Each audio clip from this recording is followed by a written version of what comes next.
বুঝিছো বাতৰিৰ মাজলৈ এক ব্ৰেকিং নিউজ আহি পৰিছে গৰুখুটিৰ ঘটনাৰ ন্যায়িক তদন্ত ঘোষণা কৰা হৈছে ৰাজ্য চৰকাৰে ঘোষণা কৰিছে তদন্তৰ কথা গুৱাহাটী উচ্চ ন্যায়ালয়ৰ এজন অৱসৰপ্ৰাপ্ত ন্যায়াধীশক দিব তদন্তৰ দায়িত্ব আৰক্ষীৰ গুলীত নিহত হৈছে দুজনকৈ লোক চৰকাৰে নিশ্চিত কৰিছে নিহতৰ তথ্য আৰু এই সমগ্ৰ ঘটনাৰ ন্যায়িক তদন্ত ঘোষণা কৰিছে চৰকাৰে ৰাজ্য চৰকাৰে তদন্তৰ কথা ঘোষণা কৰিছে গুৱাহাটী উচ্চ ন্যায়ালয়ৰ এগৰাকী অৱসৰপ্ৰাপ্ত ন্যায়াধীশক দিব তদন্তৰ দায়িত্ব আৰক্ষীৰ গুলীত নিহত হৈছে দুজনকৈ লোক চৰকাৰে ইতিমধ্যে নিহতৰ তথ্য নিশ্চিত কৰিছে যে দুজন লোক ইতিমধ্যে আৰক্ষীৰ গুলীত নিহত হৈছে আৰু কি কাৰণে আসতে গুলী চালনা কৰিবলৈ আৰক্ষী বাধ্য হ'ল আৰু ইতিমধ্যে অভিযোগ উত্থাপন হৈছে যে কোনোবা তৃতীয় শক্তিয়ে প্ৰৰোচিত কৰিছে এই লোকসকলক গতিকে সমগ্ৰ ঘটনা তদন্তৰ আঁতৰলৈ অহাৰ দাবী কৰা হৈছিল আৰু ৰাজ্য চৰকাৰে ইতিমধ্যে ঘোষণা কৰিছে তদন্তৰ কথা গুৱাহাটী উচ্চ ন্যায়ালয়ৰ এজন অৱসৰপ্ৰাপ্ত ন্যায়াধীশক সমগ্ৰ ঘটনাৰ তদন্তৰ দায়িত্ব দিয়া হৈছে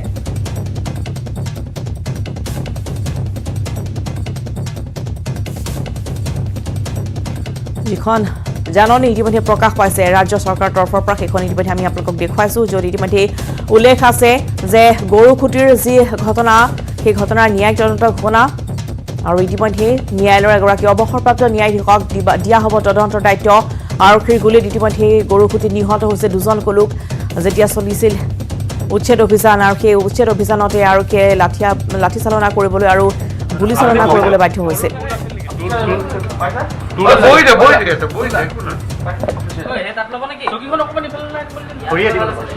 জিএমচিএইচত যিগৰাকী আৰক্ষী আহত তাত চিকিৎসাধীন হৈ আছে আমি এই মুহূৰ্তত অধ্যক্ষৰ ভাষ্য আহি পৰিছে আমি আগবঢ়াইছো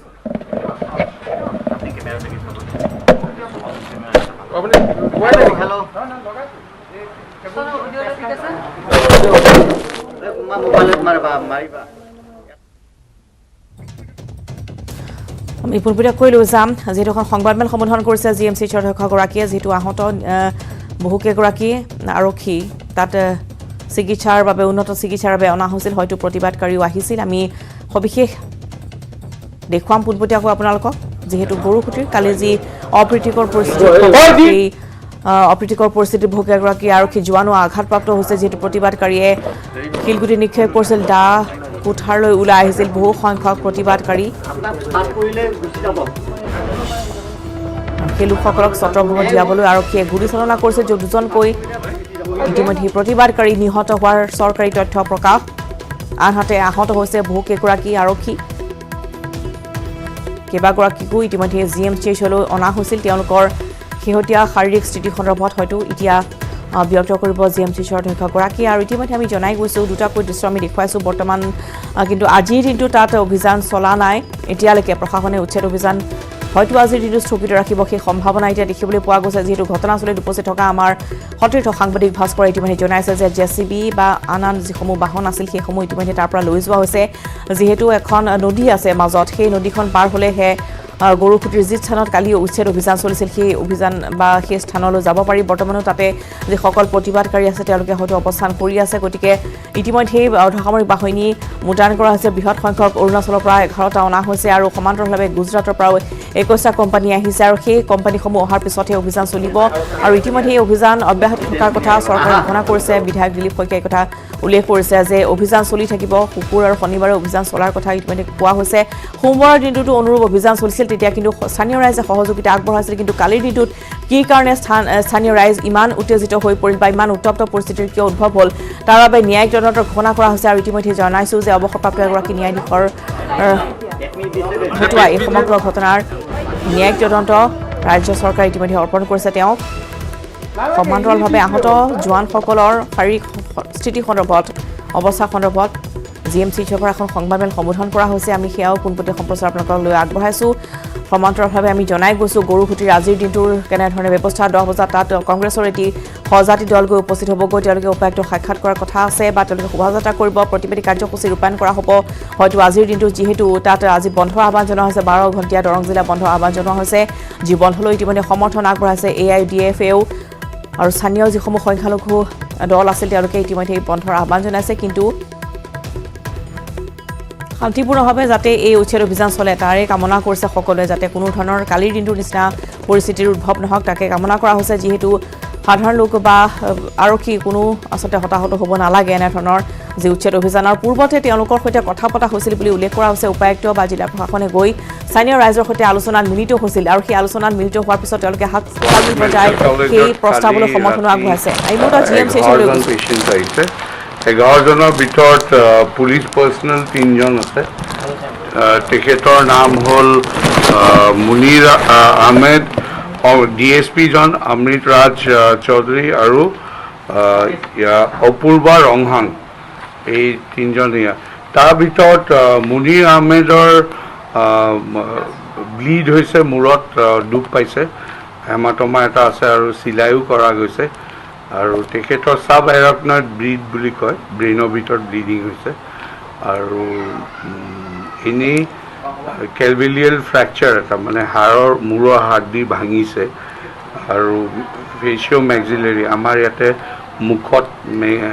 মেক্সিলাৰী ব'ন থাকে, সেই হাড়ডাল ভাঙিছে। আদাৰৱাইজ এতিয়ালৈকে নিউৰ'চাৰ্জনে চাইছে এণ্ড হি ইজ ষ্টেবল। বাকী ইজন পুলিচ পাৰ্চনেল অপূৰ্ব ৰংহাং ভালে আছে, ছফ্ট টিচু ইঞ্জুৰি হয় আৰু তেখেতৰ মূৰতো ঘাঁহ এটা হৈছে, এইটো চিলোৱা গৈছে, চিপাঝাৰত অলৰেডি দেখুওৱা গৈছিল। আমি সেইকাৰণে সেই চিলাইটো খোলা নাই, যিহেতু অলৰেডি ষ্টিচ কৰা আছে। তাৰপিছত DSP জন মিষ্টাৰ চৌধুৰী ভালে আছে, পেইং কেবিনত, ছফ্ট টিচু ইঞ্জুৰি। আৰু তেখেতৰো এটা টেম্পৰেল এৰিয়াত, মানে মূৰত এটা ফুলি পেলাই ব্লাড জমা হৈছে, কিন্তু সেইটো বাহিৰত, সেইকাৰণে তেখেত ষ্টেবল হয়। আজি চাওঁ যদি চব ঠিকে থাকে, উইল ডিছচাৰ্জ হিম। তাৰপিছত আহিছে ৰাজিয়া জেনেৰেল পাব্লিক যোন আহিছে, ৰাজিয়া খাতুন। তেখেত প্লেইন এক্সৰেত এবডমিনেল, পেটত এটা সৰু পেলেট এটা আছে, কিন্তু পেলেটটোৱে একো বেছি অনিষ্ট কৰা নাই ভিতৰত বুলি ভাবিছোঁ। আৰু সেইকাৰণে ডক্টৰে প্ৰফেচাৰে চাই পেলাই কনজাৰ্ভেটিভ মেনেজমেণ্ট কৰিছে, সেইকাৰণে এতিয়াও তেখেত ষ্টেবল আছে। আৰু তাৰপিছত আছে জলিল হকৰ হাতত দুখ পাইছে। তেখেতৰ কম্পাউণ্ড ফ্ৰেকচাৰ বুলি কয়, মেইন ৰাইট হাতখনৰ ফ্ৰেকচাৰ এটা হৈছে। আৰু সেই ফ্ৰেকচাৰটো আমি অৰ্থপেডিক্সে চাই পেলাই অৰ্থপেডিক্সৰ আণ্ডাৰত ভৰ্তি কৰি পেলাই ৰাখি থৈছে, আৰু তেখেতো ষ্টেবল আছে। তাৰপিছত 6 নম্বৰ কেছটো জাহিৰুদ্দিন আহিছে। তেখেতৰ ছফ্ট টিচু ইঞ্জুৰি, ভৰিত ছফ্ট টিচু ইঞ্জুৰি হৈছে। এইটো ছফ্ট টিচু মানে খালি ওপৰৰ মাংসখিনিত দুখ পাইছে। তেখেতে নিশ্চয় পৰি পেলাই ক'ৰবাত সেয়া কাটা হৈছে, সেইখিনিয়ে বিশেষ একো ডাঙৰ ইঞ্জুৰি নাই। তাৰপিছত 7 নম্বৰ কেছটো হ'ল ফখৰুদ্দিন, 32 years। তেখেতৰো লেফ্ট ফ'ৰ আৰ্মত, হাতত, লেফ্ট হাতখনত কাটা আছে, আৰু ঘাঁহ, মানে ইঞ্জুৰিটো হৈছে এনেকুৱা। এইবোৰ গোটেইবোৰ কিছুমান মষ্ট প্ৰবেবলি দৌৰোঁতে পৰিছে, পৰি পেলাই কাট খাইছে। এতিয়া এই 11 জনৰ ভিতৰত এজনৰে আমি অকণমান চিন্তাত আছোঁ, সেইটো হ'ল মুনিৰ আহমেদ, যোনজন পুলিচ মূৰত দুখ পাইছে, মূৰৰ ব্লিডিং যোনজন হৈছে। তেখেত আমাৰ ৱাৰ্ডতে আছে, বিকজ আমাৰ চাৰ্জিকেল ইউনিটত আছে। ইমানো বেছি নিউৰ'চাৰ্জিৰে চাই পেলাই কৈছে কি, যিহেতু চাওক হাইপাৰটেনচিভ ব্লিড আৰু ইঞ্জুৰি ব্লিডটো দুটা বেলেগ হয়। ইঞ্জুৰি ব্লিডটো ইউজুৱেলি বন্ধ হৈ যায়, সেইকাৰণে নিউৰ'চাৰ্জনে কৈছে কি উইদিন নেক্সট 24 hours, মানে এই 24 ঘণ্টাতে ষ্টেবল হৈ যাব লাগে। আৰু সেইকাৰণে ইমান as of now out of danger বুলি মই নকওঁ, কিন্তু ষ্টেবল, হেম'ডাইনামিকেলি ষ্টেবল আৰু পেচেণ্ট। আৰু এটা সৰু ল'ৰা মানে আছে নেকি? 13 বছৰ ল'ৰা এটা আছে। সেই ল'ৰাটোৱে দুখ পাইছে এই ৰাইট শ্বল্ডাৰ জইণ্ট, শ্বল্ডাৰত দুখ পাইছে। সেই ল'ৰাটোৰো একেই, সেই দুটা লেচাৰেটেড ইঞ্জুৰি আছে। সেই দুটা ইঞ্জুৰি লেচাৰেটেড মানে মাংসখিনি ওলাই যোৱা ইঞ্জুৰি আছে। definitely you পৰি পেলাই যদিও হি saying it's a firearm injury কিন্তু দেখাত এনেকুৱা লাগিছে কি তেখেতৰ দৌৰোতে ক'ৰবাত পৰিছে বা ক'ৰবাত লাগিছে সেইকাৰণে সেইখিনি মাংসখিনি ওলাই গৈছে কিন্তু ইট ইজ ছফ্ট টিছ্যু সেইকাৰণে it is not a major injury bullet injury আৰু এজনৰ through and through bullet injury আছে সেইজনৰ নাম হ'ল Sahar Ali right lower thigh মানে right thigh পৰা বুলেটটো সোমাইছে পেলেটটো সোমাইছে আৰু ইফালে উল্টা ফালি ওলাই গৈছে আমাৰ যদি মই কওঁ ক্লিয়াৰ কাট বুলেট ইঞ্জুৰি আমাৰ তাতে দুজন আছে এই দুজন হ'ল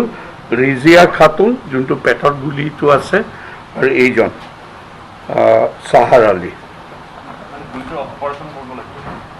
নাই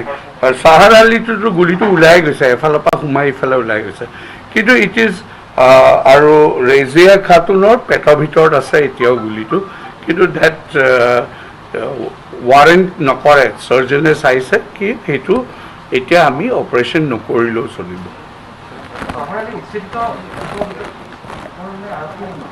নহয় না আৰক্ষীটো তিনিজনে আছে মুনিৰ আহমেদ অমৃতৰাজ চৌধুৰী আৰু অপূৰ্ব ৰংহাং এই তিনিজনে আছে বাকীকেইজন জেনেৰেল পাব্লিক হয়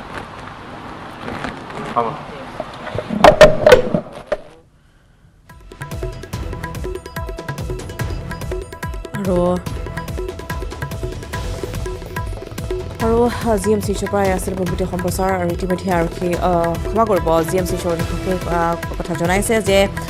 তিনিগৰাকীকৈ আৰক্ষী ইতিমধ্যে তাত চিকিৎসাধীন হৈ আছে আৰু সাধাৰণ যিসকল লোক আছে য'ত আচলতে দুজনৰ গাত গুলি লাগিছিল কিন্তু এজনৰ ইতিমধ্যে বাহিৰ হৈ গৈছে বা আনগৰাকী যিগৰাকী মহিলাৰ কথা উল্লেখ কৰিছে